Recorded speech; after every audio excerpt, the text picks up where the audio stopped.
Esta semana hablamos sobre connotación y denotación. Cuando leemos un poema o en alguna canción se utilizan estos términos, ¿verdad? Se hace uso de estas formas al escribir.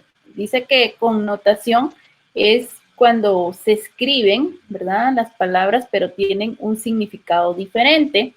Dependiendo, se toma en cuenta el contexto, ¿verdad? Y estos significados diferentes o a la hora de escribirlo le van a dar un estilo diferente o algo más bello, ¿verdad? Entonces, por eso se utiliza este valor connotativo. Se dice que es el valor connotativo cuando se le atribuye un sentido figurado o está relacionado o hace referencia a este sentido figurado. Tiene que ver tanto con la intención del escritor al utilizarla y como que es una forma más bella de expresar sus emociones o sentimientos. Ahora, cuando hablamos de denotación o el valor denotativo es cuando estamos refiriéndonos al valor explícito de una palabra.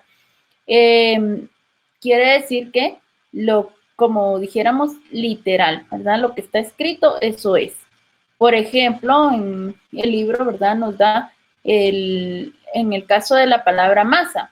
La palabra masa, dependiendo del contexto, puede ser una mezcla o la masa del pastel o referirnos a la masa atómica de algún elemento en química o cuando las protestas o las declaraciones surgieron en masa, o sea que habían muchas personas diciendo lo mismo, ¿verdad? O los líderes sociales surgen de la masa, o sea, de la cantidad de personas, de ahí sale algún líder, ¿verdad? A eso se refiere el valor connotativo y el valor denotativo. Muy bien. Aparte de esto, hablamos también de las figuras literarias. Estas figuras literarias van a utilizar este valor connotativo porque van a dar esta belleza y le van a dar una fuerza emotiva, ¿verdad? La potencialidad que tienen las palabras en el español nos permiten expresar esto, ¿verdad? O sea, hay una gran riqueza connotativa en el español, o sea, que podemos utilizar una palabra y darle otro significado en lugar del significado denotativo o el significado literal. Y para eso, ¿verdad? O se utilizan estas figuras literarias. Cuando hablamos de figuras literarias, nos referimos a los recursos que permiten modificar el lenguaje con el objeto de aumentar la belleza. Para eso va a ser estas figuras literarias, vamos a ir viendo cada una de ellas, pero en sí nos vamos a referir o vamos a utilizar para dar esta elegancia, esta belleza, este significado amplio, vamos a hacer comparaciones o le vamos a dar personalidades a objetos inanimados, o sea, darle esta como características humanas o propias de los humanos a animales o a objetos inanimados como el viento, el agua, la tormenta, ¿verdad? La lluvia. Entonces, para eso se utilizan estas figuras literarias y como les decía, dan mayor fuerza expresiva a los sentimientos o emociones que desean transmitir los escritores y las podemos utilizar tanto al hablar como al escribir. La primera figura literaria de la que hablamos son los epítetos. Estos epítetos son figuras literarias, ¿verdad?, que expresan los caracteres o cualidades de una persona o cosa. Estas cualidades equivalentes que amplían el significado, ¿sí? Por ejemplo, en el libro, ¿verdad?, nos da Alejandro Magno fue uno de los más grandes conquistadores de la antigüedad. cuando hablamos de Alejandro Magno, entonces lo vamos a relacionar con que fue uno de estos grandes conquistadores. No fue cualquier persona, sino que era esto, ¿verdad? A diferencia del adjetivo, que el adjetivo solo va a expresar cualidades del objeto, ¿verdad? Pero este epíteto va a ampliar el significado. Cuando hablamos, por ejemplo, decimos dulce azúcar, cálido sol, ¿ya? No es cualquier sol, no es cualquier azúcar, sino que está muy dulce. El fresco viento, pues el viento a veces puede estar caliente, ¿verdad? O un poco más tibio, pero cuando decimos el fresco viento quiere decir que estaba un poco más frío, entonces ya le damos un significado mayor o mayor significado. La oscura noche, la noche está siempre oscura, pero al decir la oscura noche es que era característica una noche muy oscura, ¿verdad? O negra, ¿verdad? Como podríamos decirle también.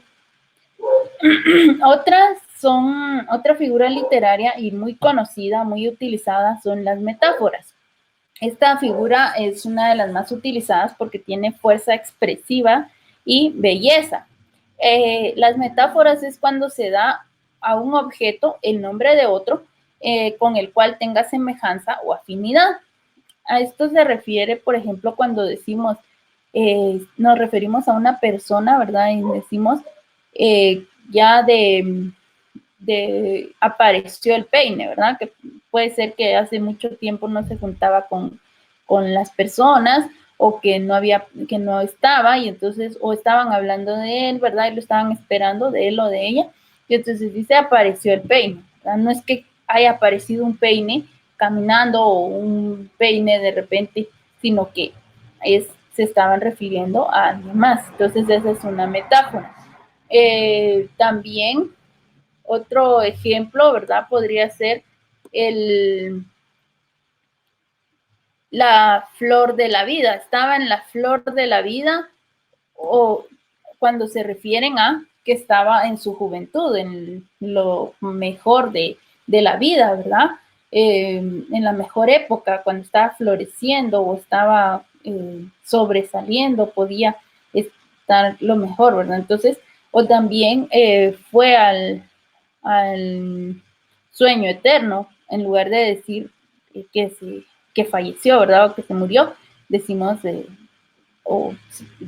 o dicen que ya, o también se puede decir pasó a mejor vida, ¿verdad? En lugar de decir que ya falleció o que ya se murió, para evitar, ¿verdad? Solo se refiere a un objeto con el nombre de otro o a una persona con el nombre de otro que tenga semejanza o afinidad con lo que se está diciendo.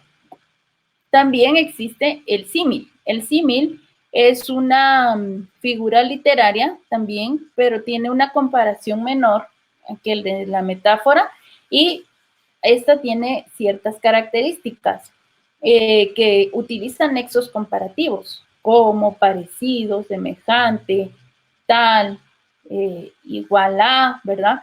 Entonces ahí estamos comparando, pero estos nexos ayudan a determinar qué comparamos con qué.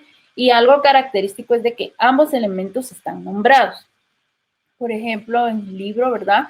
Una noche negra como boca de lobo. Quiere decir que estaba, cuando el lobo abre la boca, ¿verdad? Está oscuro. Entonces también eso comparan esa noche como que estaba oscura, que estaba negra, como cuando el lobo abre la boca. O también podemos decir, ¿verdad? Tan liviano como una pluma. Estamos comparando el peso de la pluma con el peso de otra cosa, ¿verdad? Entonces nos referimos, ¿verdad? Esta hoja es tan liviana como una pluma, pero estamos nombrando los dos elementos y también el nexo. Ese cómo nos va a ayudar a saber qué es lo que, con qué lo estamos comparando y qué es lo que comparamos. Luego están los retruécanos. Estos retruécanos son las repeticiones de una frase, pero en sentido inverso. También esto tiene una característica que es que conlleva a la reflexión. Por ejemplo, cuando dice hacer es ser y ser es hacer. O muchos de los que viven merecen la muerte y muchos de los que mueren merecen vivir. Vivir para amar, amar para vivir. O necesitamos vivir simplemente para que otros puedan simplemente vivir. Entonces, estos llevan siempre a la reflexión, tal vez los han escuchado ustedes, ¿verdad? O como dicen, el que no vive para servir, no sirve para vivir. Entonces, utiliza las mismas palabras, pero al darle un sentido, podríamos decir, inverso, le va a llevar a la reflexión. Por ejemplo, aquí dice, el sabio no dice todo lo que piensa, pero piensa todo lo que dice. Entonces, tal vez no dice todo lo que está pensando, pero lo que dice lo ha pensado antes, ¿verdad? Entonces nos lleva a esta reflexión. Esos son los retruécanos y por último las prosopopeyas o personificación, como les decía al principio. Estas sirven para darle cualidades, acciones propias de los seres humanos o seres animados a objetos que no lo son. Esto se usa mucho en los cuentos, en las fábulas, donde, por ejemplo, los animales hablan, el viento resopló, ¿verdad? O el reloj le cantó la hora y entonces salió corriendo al trabajo porque ahí va tarde. La tormenta no se cayó hasta llegada la noche. Pues la tormenta no habla, no está hablando, no, pero le están dando esa acción de un ser animado a algo inanimado. La mañana bostezó y se puso los zapatos, ¿verdad? Entonces ya iba a empezar a dormir, ¿verdad? Ya iba a cambiar de la mañana a tarde o estaba cambiando, aunque la mañana, la verdad, no bostezó, ¿verdad? Cuando dice, estoy segura de poder ganarte una carrera, le dijo la tortuga a la liebre. Pues la tortuga no habla, pero en el cuento sí le dieron esa personificación, ¿verdad? O esa personalidad y por eso podía hablar. Es cosa que pueden hacer los escritores, ¿verdad?